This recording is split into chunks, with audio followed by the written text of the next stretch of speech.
ধরেন 1998 সালে কেউ এসে আপনাকে বললো যে ভাই ভবিষ্যতে এমন একটা কোম্পানি আসবে যে কোম্পানির সাথে মানুষজন তাদের ব্যক্তিগত গাড়িগুলো শেয়ার করবে, শুধু শেয়ারই করবে না, শেয়ার করার মাধ্যমে বেশ টাকা পয়সা ইনকাম করবে। এটা আপনি কি বিশ্বাস করতেন?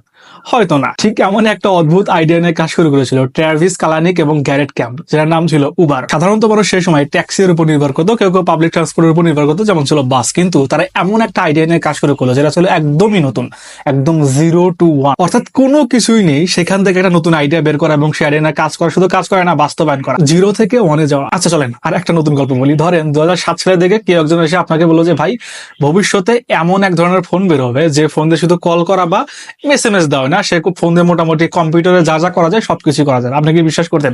2007 সালের দিকে আমাদের যে ফোনগুলো ছিল, নোকিয়া, ব্ল্যাকবেরি, মোটরোলা, এই ধরনের ফোন ছিল যেগুলোতে টাইপিং করা যায়, ছোটখাটো টুকটাক যে সাপের স্ন্যাক গেম আছে ওইগুলো খেলা যায়, ক্রিকেটও খেলা যায়, ছোটখাটো ওই যে লো লেভেলের গ্রাফিক্স এর। সো ওই ধরনের ফোন ছিল যাদের শুধু কথাই বলা যেত এবং SMS পাঠানো যেত। ওই সময় যদি কেউ এসে আপনাকে বলতো যে এমন একটা ফোন আসবে যাদের কম্পিউটারে সব কাজ করা যায় মোটামুটি, আপনি কি আসলেই বিশ্বাস করতেন? আমার মনে হয় না। কিন্তু সেই জিনিসটাকে চ্যালেঞ্জ হিসেবে নিল আইফোনের কোম্পানি অ্যাপেল।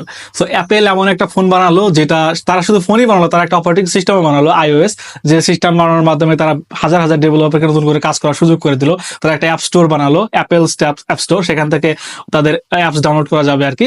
সো তারা আগে ছিল বাটন, ধরেন keyboard, button keyboard, so click করে করে টাইপ করতে হতো, তারপর তারা চেঞ্জ করে টাচ স্ক্রিন আনলো। এই যে নতুন একটা স্মার্টফোনের দুনিয়া অ্যাপেল নিয়ে আসলো, এটা করে শুধুমাত্র তারা একটা স্মার্টফোনই তৈরি করলো না, তারা স্মার্টফোনের পুরো দুনিয়াটাকে উলটপালট করে দিল, তারা নতুন একটা দিগন্ত নিয়ে আসলো, তারা ভবিষ্যৎ বদলে দিল। আগেই বলে 0 to 1, একদম নতুন কিছু করা যা আগে কখনো ছিল না।